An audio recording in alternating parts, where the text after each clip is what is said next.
So, yeah. I let myself kind of just lie down and kind of curl up and go to sleep. Took a nap. Kind of I gave into the desire to wallow a little.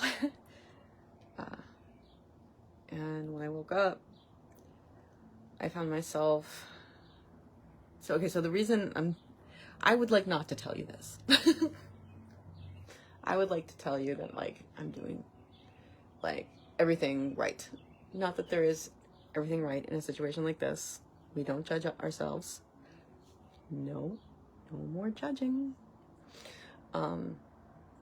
But I allowed myself, after the last Facebook Live, whether or not you saw it, I don't know, but I was talking about how I wanted to allow myself to, like, I felt like wallowing. My energy was gone, and I just wanted to lie down and kind of curl up. And not necessarily cry, but just lie there. I haven't been sleeping great, but... So, the excuse I gave myself was that I was going to do it, and then as an experiment, and then tell you guys what happens after you do something like that. And so I allowed myself to do it, which was not the smartest idea. But since I did it, might as well use it. So I laid down, and when I got back up, well, first off, I did get a lot of work done this morning. But, I mean, I don't know, a lot. But I got some work done this morning that I'm happy with. And then I laid down this afternoon, and first thing, I didn't get all the work done that I needed to get done. There's a lot of work I need to do that I didn't get done, and now I'm feeling kind of anxious about it. 2, I found myself being very irritable and angry. Yeah, I was getting angry about the situation, which isn't abnormal, which I think is normal, especially given the situation that I'm in. I tried to be forgiving about it. And it's not like... So, I mean, you guys know I'm going through this breakup with a man who... We're in love with each other and we want to be together, but due to outside circumstances, we can't. And the outside circumstances are really shitty. And in a way, I mean, like, there's definitely a choice being made by both of us. We're both empowered in this thing. His choice, I respect, because it just shows what a good guy he is.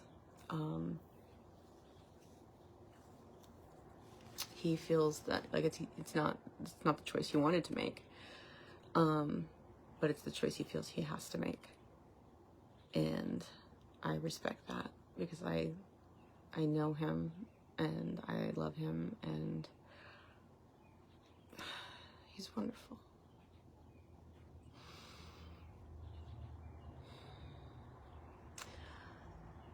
We kind of knew going into this that this would eventually happen. The circumstances were there to begin with.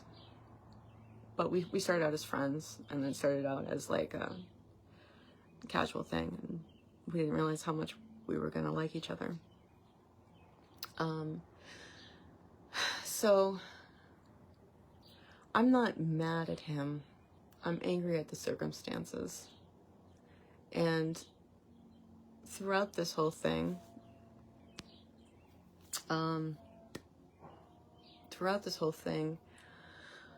I've alternated between being angry about the circumstances and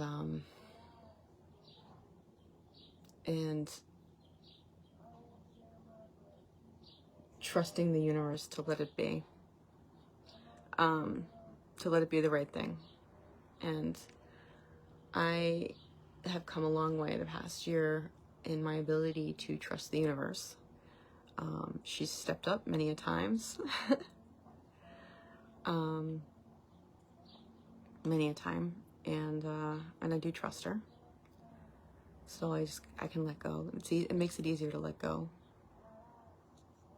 knowing that, you know, she's got my back. But it still sucks. And yeah, so I found myself getting really irritated about it, and really, not about it, but just in general, irritable. And then, you know, of course,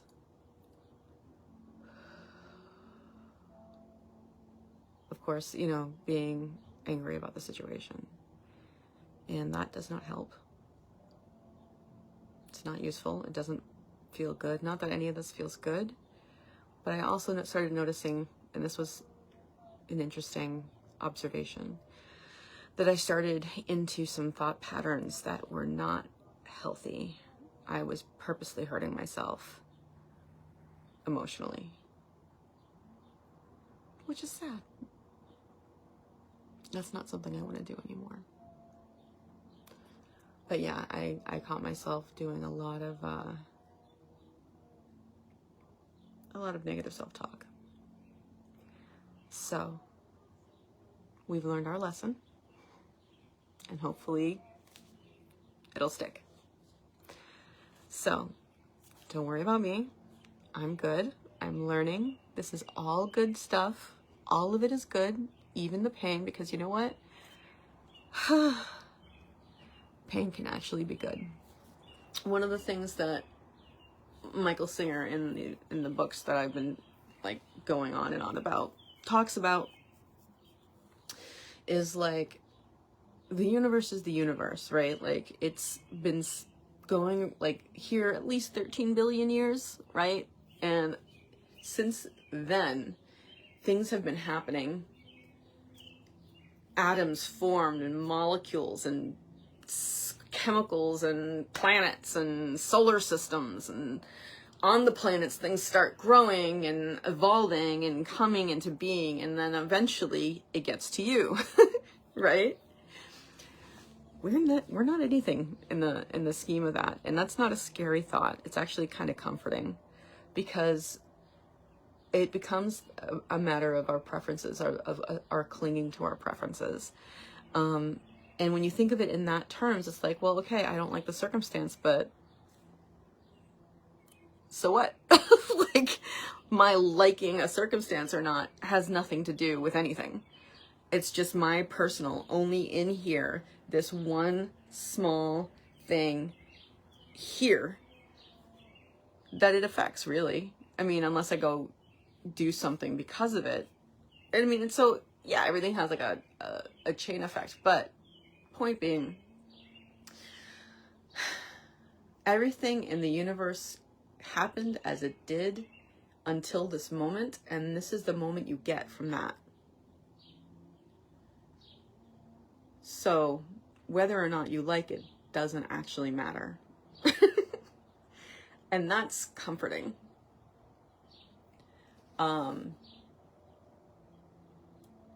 Because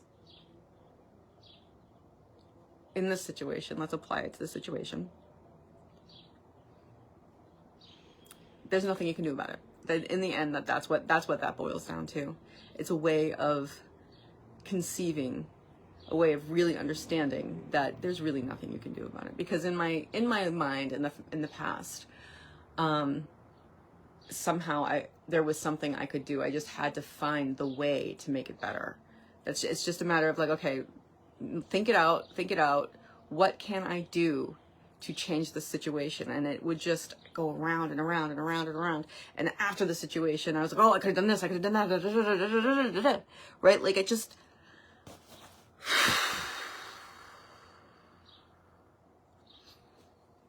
that's an emotion. You know, you look and you search and you scratch and you bite and you move and you push and you squeeze and you cram and you do whatever you can to get out of feeling the way you're feeling, because that feeling for whatever reason, you know, and sometimes, yeah, okay, in the depths of heartbreak, you can think, this is gonna kill me. But for the most part, you know you're not gonna die, but your whole body is reacting like you are.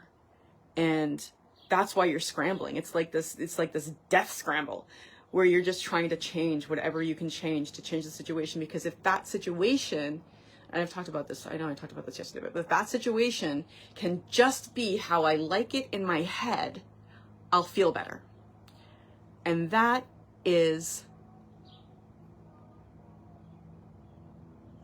pointless. Because if that's what you depend on to feel better, you're never gonna feel good. You're never gonna feel good, because we're on a planet. This is Michael Singer's thing. Like, we're on a planet spinning around a star in the middle of nowhere. 13 billion years up to this point brought this you can't do anything about it. And that's how that point was driven home to me. That's how I really kind of conceived of it. I realized, like, yeah, no, there really is nothing I can do about it. And if I try to do something about it, it's fruitless, and it's just going to end up in more pain. So I find that comforting, in that sense. And I mean, I really can't recommend these books enough. But yeah, so let's go back. Let's refocus, Jen. Come on, refocus. Refocus. We were talking about being irritable and being angry at the situation, but because the situation isn't what it is and there's nothing I can do about it, and I just have to let it be. Here's the kicker. There is something you can do about it, but not about that. There's something you can do about how you feel, though. It's just not what you think it is. It's working on yourself. And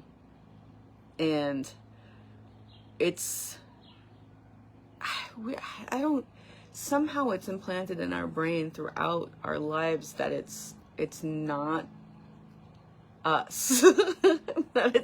or it is implanted in your brain that it is you, but then you end up being so angry at yourself that you immobilize yourself. That's what happened to me, right? You either turn the anger outwards, or you turn the anger inward. And I was an inward kind of girl. Come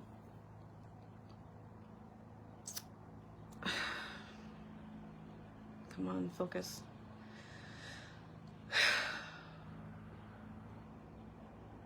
We're talking about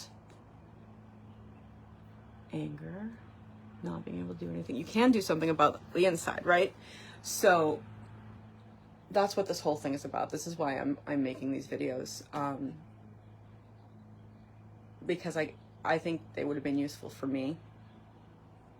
I think they would have been useful for me when I was at that place. I don't know, when I used to break up with, or be in the midst of a breakup or whatever, you know, I would Google things like, how do you get over a breakup? You know what I mean? And like, there's no useful information really on the internet that you're gonna find. You know what I mean? Like, there's like, well, it's on the internet. It's not that useful. It's not. Especially, and you know what? Even if it's useful for one person, that doesn't mean it's useful for you, right? We all gotta find what works for ourselves. And nothing on the internet ever worked for me. Yes, okay, I can meditate. Yes, okay, I can think about how other people feel in their situations. I got that. That's something I do anyway. But this is what would have worked for me. And I think, I mean, we can't really know, but I think that this is the sort of thing that would have helped me out of that depression. And so I just want you to I don't want you to feel bad for me. That's not why I'm doing this. I don't want you to think that I don't even really, I mean, yeah, we all need help, but I don't need help. Pain happens in life. Pain happens, and it's going to happen. And I'm learning to deal with it in a way This is happy. This is happy. I'm learning to deal with it in a way I never learned to deal with it before. So the pain I'm going through right now is actually really good. It's actually really healthy. And that's a joy and a blessing. Because we can't ever stop pain, and we can't ever we shouldn't think that we can, or even that we should to a degree. Yeah, I mean, like any unnecessary suffering, no, don't cause unnecessary suffering or don't cause unnecessary pain. But even if you cut out all the unnecessary suffering and pain in the world, there's still going to be suffering and pain. You know, it's part of the human condition. It's part of our experience.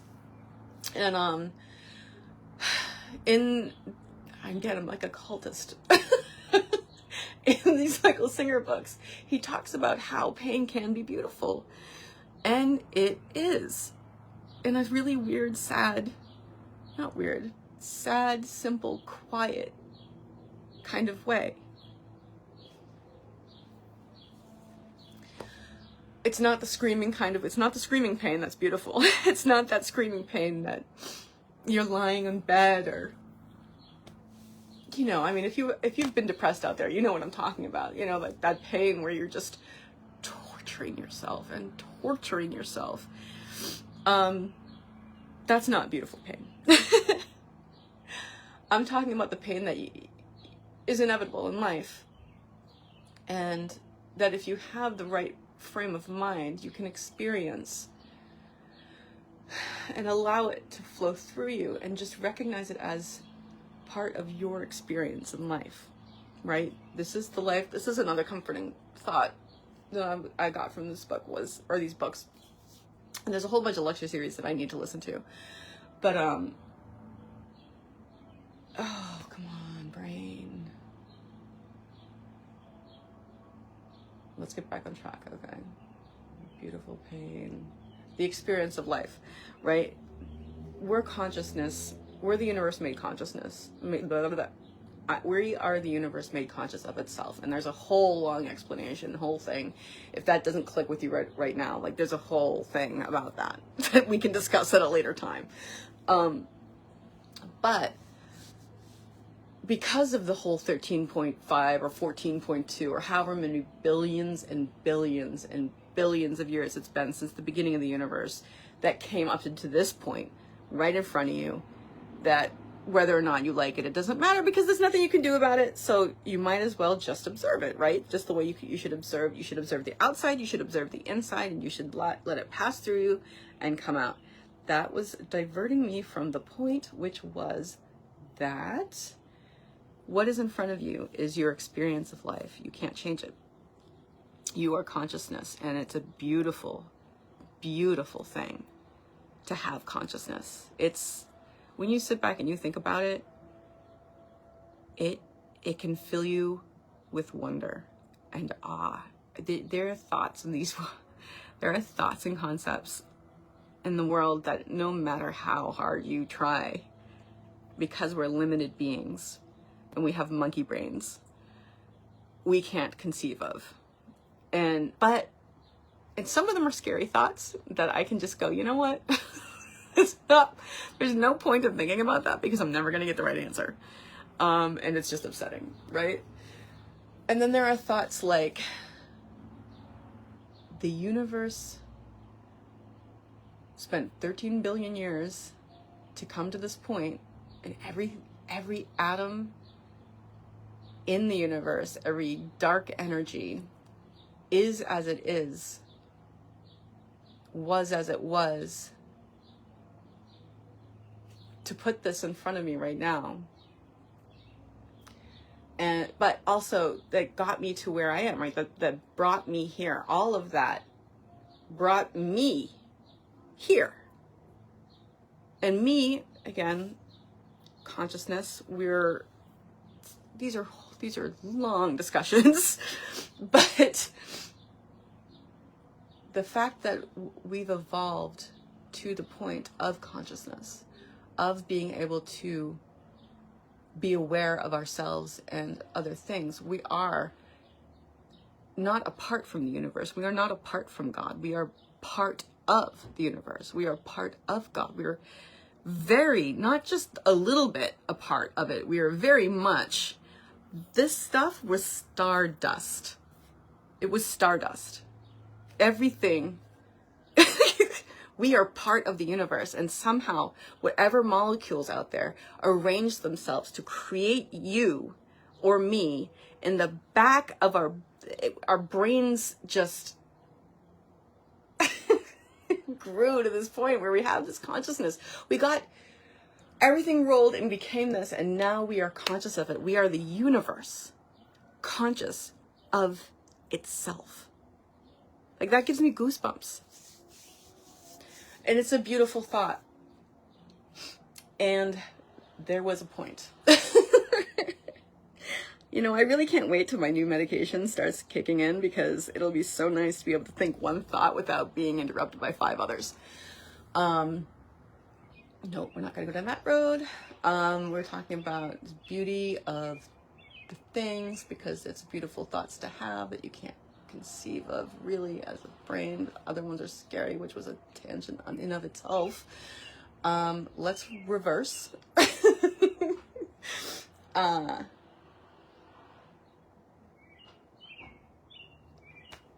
right, I was talking about not being upset because of pain, because that's what it was. Okay.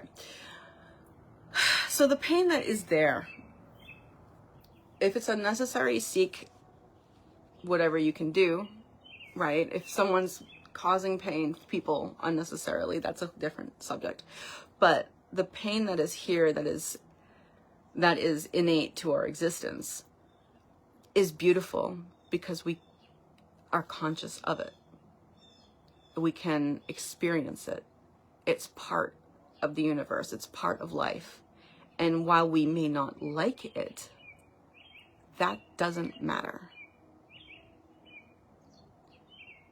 Our experience is our experience. I am this one being in this crazy, unfathomable universe. How small I am is unfathomable. But then how big I am compared to atoms is also unfathomable, and that is another tangent.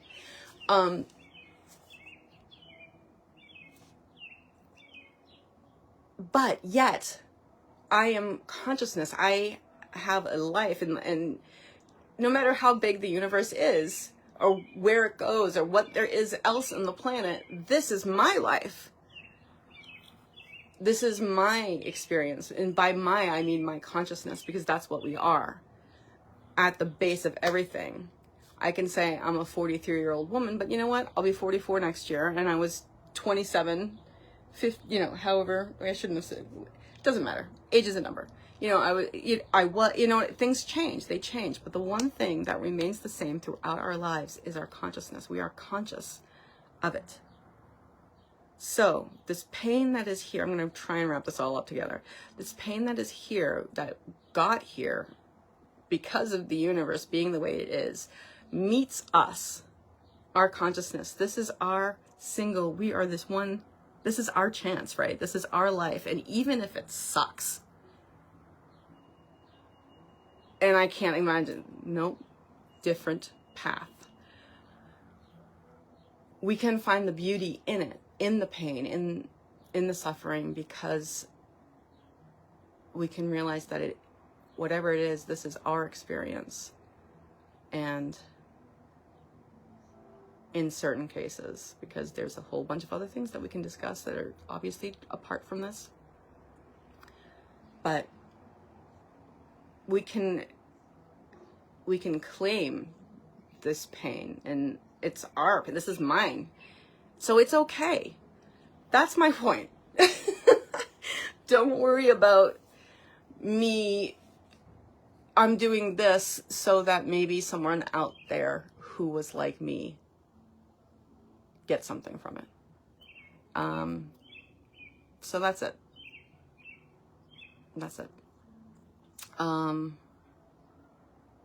Anyway, that was my thought for today. That took a lot longer than I intended it to. I had intended to come here and just say, don't make don't make the decision to hurt yourself when you know it's the decision that's going to hurt you. Like I did earlier today, instead of doing what I should have been doing and just accepting the fact that I wasn't happy, lying down and just wallowing in it does not help.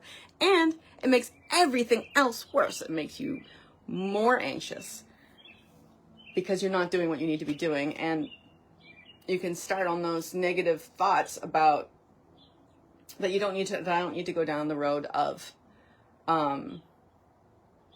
because I'm not going to go there, but you can start thinking badly about yourself because you've done it. And why not just, let's just not even go there. That's my thought. I hope at the very least it's amusing you. And I have to go work because there's some work that I got to do that I didn't do. And now I can't have a nice Friday night. I need to go do work.